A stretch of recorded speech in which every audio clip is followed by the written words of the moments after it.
राम राम सभी को। हम सभी लोग जा रहे हैं अयोध्या, मतलब रामलला के दर्शन को। तो आपसे भी निवेदन है कि आप पूरा वीडियो देखकर ही जाना। ये भी एक ब्लॉगर है, ये भी बहुत बढ़िया वीडियो बनाता है। फाइनली हमारी बस शुरू हो गई।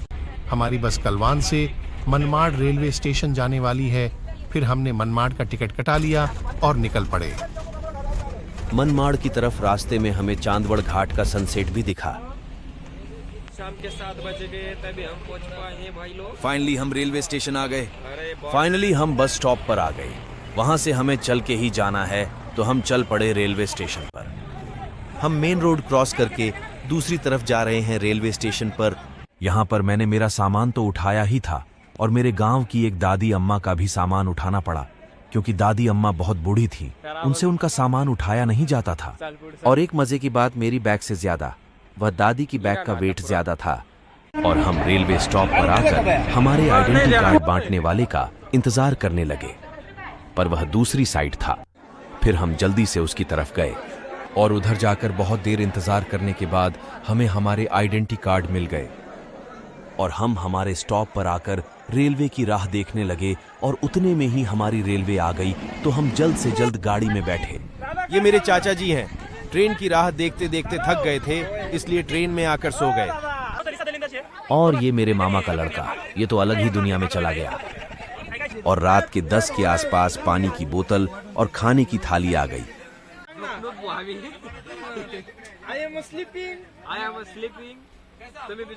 सुबह के 6 बजे सारे लोग उठ चुके थे, पर यह दलिंदर अभी भी मोबाइल ही देख रहा था। सुबह सुबह बहुत बढ़िया व्यू दिख रहा था ट्रेन के बाहर, ये देखो। यहाँ पर नजर नहीं पहुंचेगी। इतने बड़े गेहूं के खेत है, पहाड़ को काट के बने हुए रोड और बहुत बड़ी नदियां। नदी के ऊपर 3-4 ब्रिज बने हुए हैं, 3 ब्रिज रेल के और 1 ब्रिज गाड़ियों का। और यहाँ जंगल में आग लगी हुई थी। वह आग को छोड़ो, ये ब्रिज देखो कितना खतरनाक दिख रहा है। तभी अगले स्टेशन में एक बंदर दिखा, तो क्या हम भी चल पड़े उसे।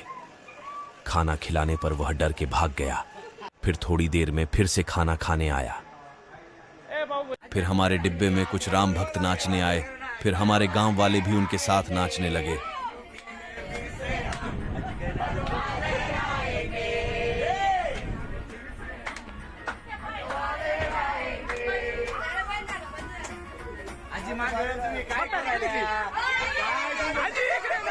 फिर हम सब ने अपने अपने बैग पर अपना नाम और नंबर डाला।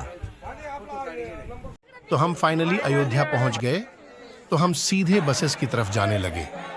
वहां एक बुजुर्ग इंसान लोगों पर फूलों की वर्षा कर रहा था। तो हमारा पूरा ग्रुप सीधे बसेस की तरफ आ गया, पर जो भी बस आ रही थी फुल भर जा रही थी, इसलिए हमारा ग्रुप पीछे रह गया। पर आखिर में एक बस मिली गई। हमारे बस वाले ने हमें कुछ ही देर में हमारे टेंट की जगह पर छोड़ दिया।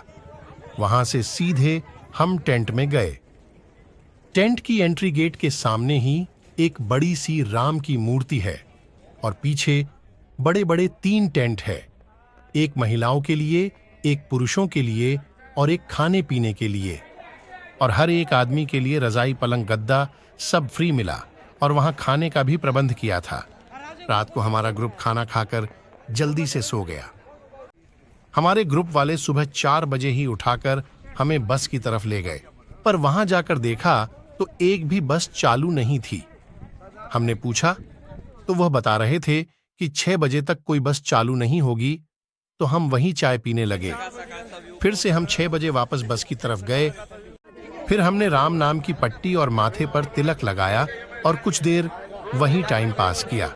फिर हम बस में बैठकर राम मंदिर की तरफ चले गए। यहाँ से 3-4 किलोमीटर की दूरी पर हमारे रामलल्ला विराजमान है। तो हम सीधे मंदिर की तरफ बढ़ने लगे। ये रहा हमारा ग्रुप।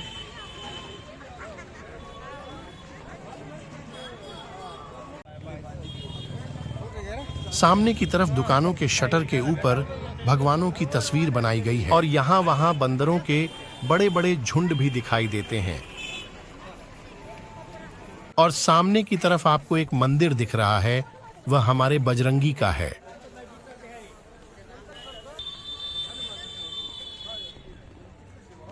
यहाँ कुछ बच्चे बहुत डेंजरस स्टंट परफॉर्म कर रहे थे।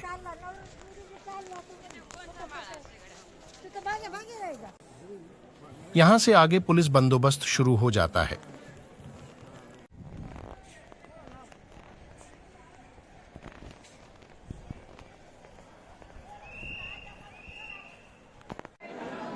यहाँ पर हमारे मोबाइल और हेडफोन्स जमा कराए जाते हैं।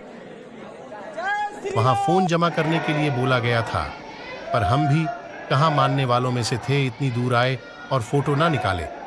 ऐसा तो नहीं हो सकता। हम भी छुपा के फोन ले गए और फोटो ही निकाली।